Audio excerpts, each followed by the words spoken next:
Class 12 এ উঠে গেছো। Class 11 এর মতো আর ছ্যাবলামো করে দিন চলবে না। সেমেস্টার 3 এর পরীক্ষা পুরোপুরি এমসিকিউ। হ্যাঁ, টাইম অনেকটা বেশি, কিন্তু পরীক্ষাটা এমসিকিউ। ক্লাস 11 এ যা তা করে কাটিয়ে দিয়েছো। কোনো না কোনোভাবে সিলেবাস শেষ হয়েছে, কোনো না কোনোভাবে পরীক্ষা দিয়ে এসছো, কোনো না কোনোভাবে পাস করেও যাবে। কিন্তু সেমেস্টার 3 তে ওই সুযোগটা নেই। সেমেস্টার 3 তে তুমি যদি প্রপার একটা গাইডেন্স মেনে না পারো, প্রপার স্ট্র্যাটেজি মেইনটেইন করে না পারো, তোমার কিন্তু এমসিকিউ এক্সামে রেজাল্ট খারাপ হবে। যে জিনিসটা তোমরা গত বছর তোমাদের সিনিয়র দাদা-দিদি যারা সবথেকে ১ম উচ্চ মাধ্যমিক এমসিকিউ এবং লাস্টের পরীক্ষাটা লং কোশ্চেনে দিয়েছিল তাদের রেজাল্ট দেখে বুঝতে পারবে। যারা খুব সিনসিয়ারলি ভালো করে পড়েছে, যারা গোটা বছরটা একটা নির্দিষ্ট স্ট্র্যাটেজি মেইনটেইন করে পড়েছে, রেজাল্ট কিন্তু তারাই করেছে। যারা এখন পর্যন্ত ভাবছো 11 টা যেমন করে কাটিয়েছি অথবা 10 এ যেমন করে পড়েছি একইভাবে পড়লেও উচ্চ মাধ্যমিকে খুব ভালো রেজাল্ট হবে, আমি তোমাদেরকে বলি ওই স্বপ্নটাকে ভাঙচুর করে নাও। ওইরকম কোনোদিন পসিবল নয়। উচ্চ মাধ্যমিক পড়তে গেলে তোমাকে কনসেপ্ট নিয়ে পড়তে হবে। উচ্চ মাধ্যমিকের 3rd সেমেস্টারে এমসিকিউ এ 35 এ 35 পেতে গেলে তোমাকে প্রপার মাস্টার স্ট্রোক স্ট্র্যাটেজির প্রয়োজন পড়ে। আজকে আমি তোমাদের সঙ্গে সেই স্ট্র্যাটেজি ডিসকাস করব। এমসিকিউ কিভাবে প্র্যাকটিস করতে হয়, এমসিকিউ এর জন্য কিভাবে কনসেপ্ট বুঝতে হয়, এমসিকিউ এর জন্য কিভাবে রিভিশন করতে হয়, পুরো পদ্ধতি বলে দেবো। কোন বুকস পড়বে, কতগুলো কোশ্চেন প্র্যাকটিস করবে, কিভাবে রিভিশন করবে, আজকের ভিডিওতে থাকবে সমস্ত তথ্য। সুতরাং রেডি হয়ে যাও, কি কি তথ্য আমি তোমাদেরকে দিতে চলেছি। একটা জিনিস একটুখানি না বললে হয় না, 2025 সালে যারা তোমাদের আগের বছর উচ্চ মাধ্যমিক দিয়েছে তাদেরকে আমি বায়োলজি পড়াতাম। 3rd সেমেস্টারে বায়োলজিতে 35 এর মধ্যে 34 হুবহুব আমার করানো এমসিকিউ, আমার পড়ানো থেকে কমন এসছে। এটা ওয়েস্ট বেঙ্গলের, বাকি তোমার থেকে যারা সিনিয়র তাদেরকে জিজ্ঞাসা করলে পেয়ে যাবে। সুতরাং পড়ানোটা নিয়ে নো ডাউট, তবে স্ট্র্যাটেজিটা মেনটেন করতে হবে। 34 কমন এসছে বলে কি 34 আমার কাছে যারা পড়ে সবাই পেয়েছে? না, সবাই পায়নি। কয়েকজন পেয়েছে 34, কয়েকজন 30, কয়েকজন 32, কয়েকজন আবার 25 পর্যন্ত পেয়েছে। সুতরাং লুকিয়ে থাকছে স্ট্র্যাটেজি। পড়ানো পুরোপুরি ক্লাসের উপর ডিপেন্ড করে, তবে স্ট্র্যাটেজি তোমার সঙ্গে এটা থেকে যাবে। তুমি আমার কাছে পড়ো না পড়ো কিছুই যায় আসে না, তবে তুমি আমার এই কথাগুলোকে অবশ্যই ধ্যান দিও। যদি এই কথাগুলোকে না মানতে পারো তাহলে কিন্তু তোমার রেজাল্ট খারাপ হবে, এটুকু তুমি 6 মাস পরে দেখতে পেয়ে যাবে। চলো আমরা একটু আমাদের পদ্ধতি নিয়ে আলোচনা করি যে ক্লাস 12 এর 3rd সেমেস্টার কি করে পড়বো। যখনই কোনো জিনিস নিয়ে আলোচনা করতে হয় তখনই জানতে হয় আমার লক্ষ্যবস্তুটা কি, আমি কোন জায়গায় যেতে চলেছি, আমি সেখানে গিয়ে করবোটা কি। ঠিক একই জিনিস তোমার এই 3rd সেমেস্টার স্ট্র্যাটেজি জানতে গেলে জানতে হবে তোমার সিলেবাস কি, পরীক্ষাতে রয়েছে কোন চ্যাপ্টারগুলো আসলে। আশা করি নতুন বুকস কিনে বইয়ের গন্ধ শুকতে শুকতে এই পাতাগুলো, এই চ্যাপ্টারগুলো নিশ্চয়ই নামটা শুনে নিয়েছো, তবে এই চ্যাপ্টারগুলো কি জিনিস আছে এটা আইডিয়া করতে পারোনি। কোন চ্যাপ্টারটা ইম্পর্টেন্ট, কোন চ্যাপ্টারটা পরে করবো, কোন চ্যাপ্টারটা ভালো করে রিভিশন করবো, কোন চ্যাপ্টার থেকে বেশি রিভিশন করতে হবে এমসিকিউ এর, সেটা আজকের ভিডিও থেকে বুঝতে পারবে। সুতরাং এখানে তোমাদের চ্যাপ্টার রয়েছে টোটাল 6টা। সপুষ্পকদের যৌনজনন, মানুষের জনন, জননগত স্বাস্থ্য, বংশগতীয় বিভেদ, বংশগতের আণবিক ভিত্তি এবং অভিব্যক্তি। চ্যাপ্টার 6টা, ইউনিট 2টো। এই 3টে চ্যাপ্টার নিয়ে, এই যে 3টে চ্যাপ্টার, এই 3টে চ্যাপ্টার নিয়ে তোমাদের প্রথম ইউনিট। এই 3টে চ্যাপ্টার নিয়ে তোমাদের প্রথম ইউনিট, ইউনিট 1, এবং তার পরবর্তী এই চ্যাপ্টার 3টে নিয়ে তোমাদের ইউনিট 2। সুতরাং ইউনিট 1 আর ইউনিট 2 দুটো চ্যাপ্টার, দুটো ইউনিটে ভাগ করা, কিন্তু চ্যাপ্টার হচ্ছে টোটাল 6টা। প্রত্যেকটা যে চ্যাপ্টার আছে প্রত্যেকটা খুব কনসেপচুয়াল। প্রত্যেকটার কনসেপ্টের মধ্যে থেকে যদি এমসিকিউ দেয়, তোমার যদি ভালো করে না পড়া থাকে তুমি পারবে না। তাহলে তোমাকে একটার সঙ্গে আরেকটা লিঙ্ক আপ না করলে এমসিকিউ সলিউশন মিনিমাম হবে না। সুতরাং প্রত্যেকটা চ্যাপ্টার কি করে কার সঙ্গে লিঙ্ক করবে, কোন চ্যাপ্টার কি জিনিসটা ফান্ডামেন্টাল, একটুখানি আমি বোর্ডসের রুটিন থেকে তোমাদেরকে বলে দিই। প্রথম chapter sexual reproduction flowering plan, যেটাকে আমরা এইমাত্র বলে আসলাম সপুষ্পক উদ্ভিদের যৌনজনন। এই চ্যাপ্টারটা থেকে আমি স্টার্ট করে দিয়েছি, ডেমো লেকচার ইউটিউবের মধ্যে পড়ে আছে, তোমরা দেখছো না কেন? এত ভালো ভালো লেকচার ওয়েস্ট বেঙ্গলের বুকে পাওয়া খুব দুষ্কর ব্যাপার। সুতরাং লেকচারগুলো গিয়ে অ্যাটেন্ড করো। ডেমো ক্লাসটা তো দেখো যে কিভাবে পড়তে হয়, সেখানে কিভাবে পড়িয়েছি জিনিসটা দেখো। সেখানেই প্রথম স্ট্রাকচারটা হচ্ছে ফ্লাওয়ার স্ট্রাকচার। এই জিনিসটাকে নিয়েই আমি সবথেকে প্রথম লেকচার স্টার্ট করেছি। লেকচারটা দেখো, নেক্সট দিনে মিনিমাম লেকচারটা লাইভে অ্যাটেন্ড করো, তাহলে বুঝতে পারবে বায়োলজি কি করে পড়তে হয়, বায়োলজির প্রতি ইন্টারেস্ট কি করে ডেভেলপ করতে হয়। তারপরে পড়তে হবে development and male and female gametophyte, অর্থাৎ কি করে পুংলিঙ্গধর স্ত্রীলিঙ্গধর তৈরি হয় সেটা। তারপরে তার পলিনেশন থেকে শুরু করে বিভিন্ন জিনিসপত্র, যেগুলো যখন চ্যাপ্টার পড়বো তখন ধীরে ধীরে ধীরে ধীরে প্রত্যেকটা কানেক্ট করে যাব। এই প্রত্যেকটা যে পয়েন্ট লেখা আছে না, আমি চ্যাপ্টার যখন শুরু করি প্রত্যেকটা পয়েন্ট নিয়ে বলি। আগের দিনে তোমাদের ডেমো লেকচার সপুষ্পকদের যৌনজনন শুরু করেছি, যেটা সবথেকে কঠিন চ্যাপ্টার বলে মানুষ মনে করে। এই চ্যাপ্টার থেকেই প্রথম যখন লেকচার পড়েছি তখনই বলে দিয়েছি যে এই চ্যাপ্টার মধ্যে আমরা আসলে কি পড়বো। চ্যাপ্টার প্রত্যেকটা ছোট ছোট ডিটেলসকে নিয়ে একটুখানি আলোচনা প্রথমেই করেছি। ঠিক একইভাবে প্রত্যেক চ্যাপ্টারতে আমি প্রথমে ডিটেলস আলোচনা করব। তুমি যদি আমার কাছে না পড়ো, তুমি একটুখানি কষ্ট করে এই জিনিসগুলোকে ধরেই মেনটেন করে পড়বে তোমার স্যারের কাছে। তোমার স্যারকে বলবে, স্যার নওয়াজ স্যার বলেছেন এই জিনিসগুলোকে ধরেই পড়াতে, কারণ এখান থেকে নাকি এমসিকিউ আসে। উনি নাকি নিট এক্সাম দিয়েছিলেন, সেখানেও এরকম সিলেবাস দিয়েছিল, ওই সিলেবাস থেকেই নাকি কোশ্চেন আসে। আমি নিট এক্সাম দিয়ে এই এমসিকিউ প্যাটার্নের কোশ্চেন করেই নিট ক্র্যাক করেছি। তোমাদেরকে এমসিকিউ 35টা ক্র্যাক করানো আমার জন্য বড় কিছু ব্যাপার নয়। 35 এ 35 আগের বছরের ছেলেদেরকে পাওয়ানোর মতো পড়িয়েছি, তোমাদেরকেও এই বছর পড়াবো। তাহলে সিলেবাস কোনটা? এটা। যেটাকে মেইনটেইন করে তোমাদেরকে পড়তে হবে। এই সিলেবাস, এই পিডিএফ যদি তোমরা চাও, তোমরা বায়োলজি শেখো বা ডক্টর নওয়াজের যে অ্যাপটা রয়েছে, আমাদের যে অ্যাপটা রয়েছে, সেই অ্যাপটা ডাউনলোড করো, ফ্রি অফ কস্ট। স্ট্র্যাটেজি একটা সেকশন আছে, সেখানে এগুলো ফ্রি অফ কস্ট পেয়ে যাবে। ক্লাস 12 এর যা জিনিস ইউটিউবে আমরা করাবো। আর বাকি তুমি অ্যাপের মধ্যে যদি পড়তে চাও, অ্যাপে আমার কাছে পড়তে চাও, তাহলে তোমার কাছে ব্যাচ থাকবে আমাদের প্রতিজ্ঞা 2.0। এই 2.0 টাই সেমিস্টার 3 এবং সেমিস্টার 4 যদি তুমি পড়তে চাও, মূল্য মাত্র 1399, যেটার মূল্য কিছুদিন পরেই 1499 হয়ে যাবে। আর সেমিস্টার 3 যদি শুধু পড়তে চাও, সেটা মূল্য 899, যেটা মূল্য 999 টাকা হয়ে যাবে কিছুদিন পর। আমি কেমন পড়াই, কিভাবে পড়াই, কি জিনিস প্রোভাইড করি, সমস্ত বিষয় নিয়ে অলরেডি একটা আমি ভিডিও দিয়েছি। সেখানে আমার নিজের ব্যাপারে আমার বলার কিছু নেই। আমি জাস্ট বলে দিলাম, যারা আমার সম্পর্কে পড়তে চাও তাদেরকে বলে দিই, আমি একজন ডক্টর নওয়াজ হোসেন, আমি একজন এমবিবিএস ডক্টর।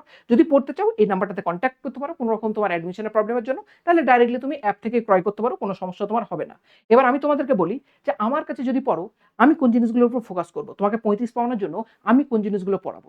সব থেকে প্রথম চ্যাপ্টার ওয়েটেজ, এই জিনিসটাকে আমি সবসময় লক্ষ্য রাখি, এই জিনিসটার উপরে আমি সবসময় গভীরতা দিয়ে থাকি। কারণ এই জিনিসটাকে না বুঝলে আমি বুঝতে পারবো না কোন চ্যাপ্টারের উপর আমার গুরুত্ব কত বেশি। দেখো, এখানে চ্যাপ্টার আছে টোটাল 6টা চ্যাপ্টারের নাম আছে ইউনিট 1, ইউনিট 2। সুতরাং এখান থেকে যে চ্যাপ্টার আছে সেখান থেকে আসবে 15টা এমসিকিউ, 15 নাম্বার। এখান থেকে যেটা আসবে 20টা কোশ্চেন আসবে, 20 নাম্বার। তোমরা জানো নেগেটিভ মার্কিং এর কোনো বিষয় নেই।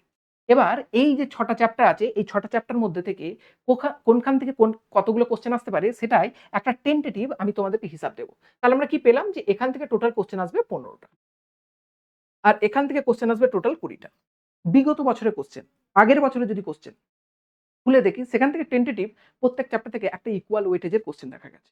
এবার আমাকে যদি জিজ্ঞাসা করো স্যার এই বছরে কত কোশ্চেন আসতে পারে, আমার মনে হয় সপুষ্পক উদ্ভিদের যৌন জনন থেকে 6টা কোশ্চেন আসতেই পারে। স্যার মানুষের জন্য 6টা কোশ্চেন আসতেই পারে। স্যার জননগত স্বাস্থ্য 3 থেকে 4টে কোশ্চেন আসবে। টোটাল যোগ করে দেখো 15টার কাছাকাছি কোশ্চেন হয়ে গেছে। এখান থেকে হচ্ছে 20টা। 20টার মধ্যে আমাকে যদি জিজ্ঞাসা করো স্যার কোথা থেকে 20টা কোশ্চেন আসবে, আমি বলবো 8 থেকে 10টা কোশ্চেন আসবে এই যে মাঝের চ্যাপ্টারটা, নাম বংশগতের আণবিক ভিত্তি, এখান থেকে আসবে। তাহলে স্যার এখান থেকে কটা আসবে, এখান থেকে আসবে 7 থেকে 8টা। এখানে স্যার কটা আসবে, 2 থেকে 4টে। এই রকমের টেন্টেটিভ আগের বছরও দেখা গেছে, এই বছরও দেখা যাবে। সুতরাং এই চ্যাপ্টারগুলো ওয়েটেজ অনুযায়ী এবার সাজাও। কোন চ্যাপ্টারটা সবথেকে ইম্পর্টেন্ট, স্যার বংশগতির আণবিক ভিত্তি 8 থেকে 10 নাম্বার আসবে। তারপরে স্যার বংশগতি বিভেদ, এই চ্যাপ্টারটা স্যার সেকেন্ড ইম্পর্টেন্ট। তারপরে স্যার সপুষ্পক যৌন জনন বা মানুষের জনন, তারপর জননগত স্বাস্থ্য, তারপর অভিব্যক্তি বা এই জনগত স্বাস্থ্য অভিব্যক্তি একই রকম ইম্পর্টেন্স। কারণ এই দুটো চ্যাপ্টার তুলনামূলকভাবে একটু বাকি চ্যাপ্টার থেকে ছোট, কম ডিউরেশনের টাইমের প্রয়োজন পড়ে। তাহলে স্যার এই চ্যাপ্টারগুলো 6টা চ্যাপ্টার জন্য আমার কত মাস লাগবে? আমার তো স্যার পরীক্ষা সেপ্টেম্বর মাসে, তাই তো?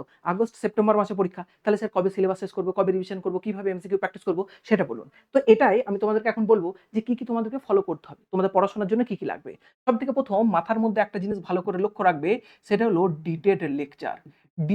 একদম ডিটেইলড লেকচার তুমি অ্যাটেন্ড করো। সবথেকে ভালো হবে তুমি যদি লাইভ লেকচার করো।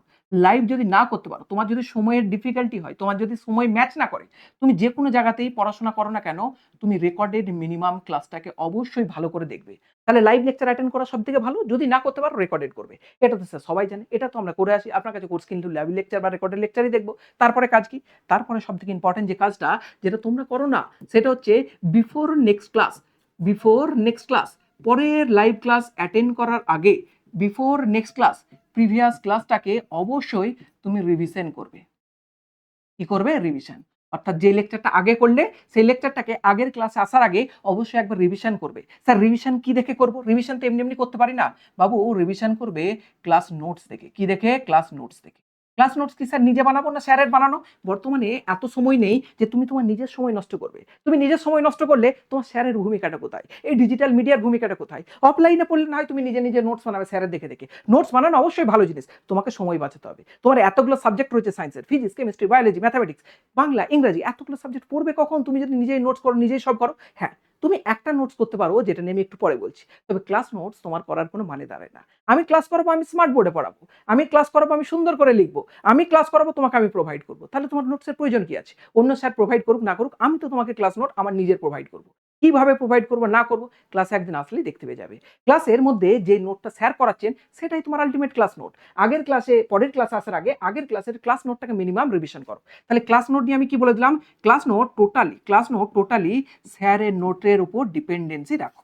স্যার যে পিপিটিটা পড়াই, যখন আপনি ব্যাকগ্রাউন্ডে এটা রেখেছেন, এটা তো আমি প্রিন্ট করতে পারবো না, কি করে করবো? সেই জন্য তোমাদের জন্য আমার সম্পূর্ণভাবে পুরো A4 পেজেতে নোটস বানানো চলছে। নোটস বানানো চলছে, তাহলে ওই পেজটাকে যদি প্রিন্ট করে পড়ো, আমার যা কিছু ইম্পর্টেন্ট ছবি থেকে, নোটস থেকে ইম্পর্টেন্ট পয়েন্ট সব কিছু তোমার কাছে অ্যাভেলেবেল হয়ে যাবে। সুতরাং ক্লাস নোট স্যারের উপর ডিপেন্ডেন্সি রাখো। অন্য স্যারের কাছে পড়লে অন্য স্যার, আমার কাছে যারা পড়বে তারা আমার উপর ডিপেন্ডেন্সি রাখো। ক্লাস নোটস তোমাকে চিন্তা করতে হবে না। তোমার শুধু একটাই কাজ, রিভিশন করা, রিভিশন করা, রিভিশন করা। তাহলে ক্লাস নোটের ব্যাপারটা সেবার বলে দিলাম, ক্লাস নোটটা তোমাকে ফলো করতেই হবে। ক্লাস নোট কি করে ফলো করবো সেটাও বলে দিলাম। স্যার তাহলে রিভিশন করলাম, নেক্সট ক্লাসে গেলাম, রিভিশন করলাম, এইভাবে কি শুধু রিভিশন আর ক্লাস করতেই থাকবো না আর কিছু কাজ আছে? মনে রাখবে, এক একটা টপিক শেষে সবসময় মনে রাখবে, সবসময় এটা সবসময় মনে রাখবে যে এক একটা ক্লাস শেষে তোমার অবশ্যই যেন ডিপিপি তোমার হাতে পৌঁছে যায়। প্রত্যেক ডিপিপি যেন পৌঁছে যায়, প্রত্যেক টপিক ওয়াইজ। কি ওয়াইজ বলো? Topic wise. তুমি যদি আমার কাছে পড়ো, আগের বছর আমার কাছে ম্যান পাওয়ারের সমস্যা ছিল, আমার ডিপিপি বানানোর লোকের অভাব ছিল, সেই কারণে ডিপিপি বানানো হয়নি। এই বছর আমার কাছে লোকের সমস্যা নেই, আমার তোমাকে ভালো রেজাল্ট করাতে কোনো কাজ করার সমস্যা নেই। সুতরাং তুমি প্রত্যেকটা লেকচারে একটা করে টপিক শেষ হলেই তার উপর ডিপিপি পাবে। আগের দিনে আমরা ফুল পড়াচ্ছিলাম, ফুলে মাত্র 2 টপিক পড়েছি, সেখান থেকে ডিপিপি পাওয়ার মতো কিছু নেই। যখনই ওই লেকচারটা শেষ হয়ে যাবে পুরো ফ্লাওয়ার, সেখান থেকে একটা ডিপিপি পাবে। ওই ডিপিপিটা অ্যাপের মধ্যে পাবে, তুমি সেটাকে প্রিন্ট করতে ইচ্ছে গেলে প্রিন্ট করো, তোমার যদি সেখান থেকে কোশ্চেন সলভ করতে ইচ্ছে যায় তুমি সলভ করবে। সেখান থেকে টপিক ওয়াইজ প্রত্যেকটা ডিপিপি তুমি অফলাইনে সলভ করতে পারবে। কেন স্যার অফলাইনে সলভ করবো? বাবু পরীক্ষা দেবে তুমি অফলাইনে, তাহলে কি স্যার অনলাইনে ব্যবস্থা থাকবে না? হ্যাঁ, অল্টারনেটিভলি যে ডিপিপিটা তুমি পাচ্ছ সেই ডিপিপিটাই তুমি আমাদের অনলাইনে এক্সাম দিতে পারবে। কি করতে পারবে? অনলাইনে এক্সাম। এটা হচ্ছে 5 নম্বর জিনিস। এই অনলাইনে যখন তুমি এক্সাম দেবে, তাহলে তুমি বুঝতে পারবে যে তোমার কটা কোশ্চেন সঠিক হচ্ছে আর কটা কোশ্চেন ভুল হচ্ছে। এই জিনিসটা কতগুলো প্ল্যাটফর্ম দেবে, কোন প্ল্যাটফর্ম দেবে আমি জানি না, তবে এটা স্টুডেন্টদের জন্য খুব উপযোগী, খুব জরুরি। আমার স্টুডেন্ট অবস্থায় থাকাকালীন মনে হয়েছিল বলে আমি তোমাদের জন্য প্রোভাইড করব। এটা অফলাইনেও তুমি পিডিএফ পাবে, এটা অনলাইনেও তুমি এক্সাম দিতে পারবে। সুবিধাটা কি? অনলাইনে তুমি এক্সাম দিলে এই সলিউশনটা পাবে, অফলাইনে শুধু ডিপিপি সলিউশন করলে তুমি সলিউশনটা পাবে না। তাহলে আমি প্রেসার দিচ্ছি তুমি যাতে একটা এক্সাম প্রত্যেক টপিক ওয়াইজ দিতে থাকো। তাহলে এক্সাম যখনই দেবে, যেখানেই পড়ো না কেন, একটা এক্সাম দাও। এক্সাম দিয়ে মনে করো যে কি পড়েছো, যেন রিভিশনটা ঠিকঠাক হয়েছে কিনা, বুঝতে পেরেছো কিনা, কোশ্চেনগুলো পরীক্ষায় অ্যাটেম্প করতে পারবে না। একটা কোশ্চেন যখনই তুমি দেখবে না, তখনই তুমি বুঝতে পারবে তোমার পড়াশোনার কোথায় গাফিলতি রয়েছে। এটা প্রত্যেকটা টপিক ওয়াইজ অ্যানালিসিস করো, চ্যাপ্টার ওয়াইজ অ্যানালিসিস করার দরকার নেই। চ্যাপ্টার শেষ করে তুমি বুঝতে যাবে যে এই চ্যাপ্টারে কি প্রবলেম আছে, দেখো ওই চ্যাপ্টারটাই তোমার ব্যাকলগ হয়ে গেছে। কি দরকার? টপিক ওয়াইজ নিজেকে চেক করতে থাকো, টপিক ওয়াইজ নিজেকে চেক করবে, টপিক ওয়াইজ নিজেকে আগে বাড়িয়ে নিয়ে যাবে। তাহলে সমস্যা থাকবে না। ওই চ্যাপ্টারে কোনো জায়গাতে প্রবলেম থাকলে টপিকেই যখন প্রবলেম হয়েছে তখনই সেরে নিয়েছো, চ্যাপ্টার মধ্যে কোনো প্রবলেম থাকবে না। তাহলে এখান থেকে ডিপিপি প্র্যাকটিস করবে, অনলাইনে একটা এক্সামও দেবে। আমার কাছে পড়লে আমি তো প্রোভাইড করবো, বাকি যেই স্যারের কাছে পড়বে সেই স্যারকে তোমরা রিকোয়েস্ট করবে যে স্যার এরকমটাই অবশ্যই কিন্তু প্রোভাইড করার চেষ্টা করুন। 6 নাম্বার জিনিস কি? 6 নাম্বার যখন টপিক ওয়াইজ শেষ হয়ে যাবে, এবার তুমি চ্যাপ্টার ওয়াইজ এক্সাম দাও। এবার তুমি চ্যাপ্টার ওয়াইজ এক্সাম দাও। এবার তুমি কি করবে বলো? Chapter wise exam. Chapter wise exam sir কত নাম্বারে দেবো? তুমি মনে রাখবে 35 নাম্বারের তোমার পরীক্ষা হবে সাবজেক্টের। তাহলে মিনিমাম 35 নাম্বারের একটা এমসিকিউ এক্সাম অবশ্যই দেবে। বোঝা গেছে? একটা চ্যাপ্টার থেকে মিনিমাম 35টা ইম্পর্টেন্ট কোশ্চেন প্র্যাকটিস করতেই হবে পরীক্ষা দিয়ে, নাহলে কি করে হবে? স্যার ডাইরেক্টলি তাহলে কি পড়াশোনা শেষ হলো, এইভাবে পড়তে পড়তে চ্যাপ্টার ওয়াইজ এক্সাম দেবো, আর কি কিছু এক্সট্রা বই প্র্যাকটিস করবো না, এমসিকিউ কি শুধু ডিপিপি করলেই হয়ে যাবে? আরে বাবু, তুমি যদি আমার কাছে পড়ো, তুমি যদি আমার ইউটিউবের স্টুডেন্ট হও, টাকা পে করতে হবে না। আমি তোমাদেরকে ফ্রিতে এমন একটা সিরিজ করাবো না, যেটা ওয়েস্ট বেঙ্গলের বুকে আগের বছর রেকর্ড ব্রেকিং ছিল, এই বছর রেকর্ড ব্রেকিং হবে। আগের বছর ফ্রি অফ কস্ট রায় মার্টিনের প্রত্যেকটা কোশ্চেন ধরে ধরে পড়িয়েছিলাম। সুতরাং এই বছরেও তোমাদেরকে আমি 6 নম্বরে যেটা, যেই চ্যানেলে যেই স্যারের কাছে পড়ো না কেন, রায় মার্টিনটা তুমি আমার কাছে পড়তে আসবে। যদি তোমার বিশ্বাস না হয় রায় মার্টিনটা, তাহলে তুমি আল্ট্রা রিস্টার্ট বলে আমার চ্যানেলেতে সার্চ করে দেখো। সেখানে দেখো কত স্টুডেন্ট অ্যাটেন্ডেন্স দিত, কত স্টুডেন্ট ক্লাস করতো, আর ওখান থেকেই 2025-এ সেমিস্টার 3-তে কত নাম্বার উঠে এসছে। এটা ফ্রি অফ কস্ট ইউটিউবেতেই হবে। আজকে কথা দিয়ে গেলাম, এবং যখন তোমাদের এটা শুরু করবো তখনও কথা তোমাদের মিলে যাবে। সুতরাং স্যার রায় মার্টিন কিভাবে করাবো না করাবো সেটা নিয়ে কোনো একটা সেপারেট ভিডিও দেবো। যখন এটা লঞ্চ হবে তখন দেখতে পাবে বায়োলজির কিং লঞ্চ হচ্ছে। সুতরাং আগে থেকে একটুখানি তোমাদেরকে আমি বলে দিলাম যে বায়োলজিতে রায়ান মার্টিন যখন তোমাদেরকে করাবো, ইম্পর্টেন্ট কোশ্চেন অ্যান্সার নিয়ে যখন করাবো, তখন তোমাদের সেখান থেকে মোটামুটি সবকিছু ডিটেলস কভার হয়ে যাবে। এই জিনিসটা হচ্ছে ফান্ডামেন্টাল আমার পড়ানোর নিয়ম বলে মনে হয়, একটা স্টুডেন্টের ফলো করার নিয়ম বলে মনে হয়। 35-এ 35 পাওয়ার জন্য মনে হয় মোর দেন সাফিসিয়েন্ট। তাহলে স্যার বই কি পড়বো না? না বাবু, আমার কাছে যদি তুমি পড়ো, তোমার কোনো বই পড়ার দরকার নেই। আমার দায়িত্ব তোমাকে ক্লাস নোট দেবো। আমি তোমাদেরকে বললাম না, এই ক্লাস নোটটা ওয়েস্ট বেঙ্গলের বুকে কে A4 পেজে সুন্দর করে বানিয়ে দেয় জানি না, আমি তো বানিয়ে দিই। একটা ডাউনলোড করো, ফ্লাওয়ার্সের ওপর সুন্দর করে একটা নোট দেখো আপলোড করা আছে, ওই রকমই নোট গোটা চ্যাপ্টার জন্য তোমরা পেতে শুরু করবে। তাহলে চিন্তা কিসের? চিন্তা কোনো জিনিসের নয়, আছি আমি। সুতরাং আমার কাছে যদি তুমি পড়তে চাও, এই জিনিসগুলো প্রত্যেকটা যেভাবে বললাম এইভাবেই আমি ফলো করব, তুমি এইভাবে ফলো করবে। আর ফাইনালি 35-এ 35 কেউ ঢুকতে পারবে না, এটুকু গ্যারেন্টি আজকের ডেট আমি দিয়ে গেলাম। যেই ডেটে দেখছি না কেন, তুমি 35-এ 35 পাবে কিনা এটা তুমি কমেন্ট বক্সে লেখো। তোমার মধ্যে ওই পরিমাণ জোশ আছে কিনা, তোমার মধ্যে ওই পরিমাণ ডেডিকেশন আছে কিনা, তুমি ওই পরিমাণ টার্গেট রাখতে পেরেছো কিনা, ওটা তুমি কমেন্ট বক্সে লেখো। যদি থাকে লিখো, স্যার আমি 35 এ 35 পেতে পারি এবং আজকে কথা দিয়ে গেলাম যে 35 এ 35 আমি পেয়ে দেখাবো। আপনার এই প্রত্যেকটা নিয়মকে আমি মেনে দেখাবো। কমেন্ট বক্সে কমেন্ট করে লেখো, তবেই তো বুঝবো তোমার মধ্যে জোশটা প্রথম দিন থেকে আমি দেখতে পাচ্ছি। তুমি আমার কাছে পড়ো, না পড়ো, স্ট্র্যাটেজি তোমাকে মেইনটেইন করতেই হবে 35 পাবার জন্য। সুতরাং দেখা হবে এরকমই কিছু হেল্পফুল তোমাদের জন্য ভিডিও নিয়ে এবং ডেমো ক্লাস নিয়ে। ডেমো ক্লাস ইউটিউবের বুকে চলছে, তোমরা ডেমো ক্লাসগুলো অবশ্যই অ্যাটেন্ড করো। তোমাদের ডেমো ক্লাস হবে মঙ্গলবার এবং শনিবার দিন। টেন্টেটিভ কি শিডিউল হবে সমস্ত কিছু পোস্ট করে দেওয়া হবে। বাকি যদি তোমরা কোর্স কিনতে চাও এই নাম্বারে ফোন করতে পারো। কোর্স কিনবে, পড়াশোনা করবে, ভালো রেজাল্ট হবেই। চলো সবাইকে টাটা বাই বাই। পড়াশোনায় মনোযোগ দাও, জয় করতে হবে সেমস্টার 3।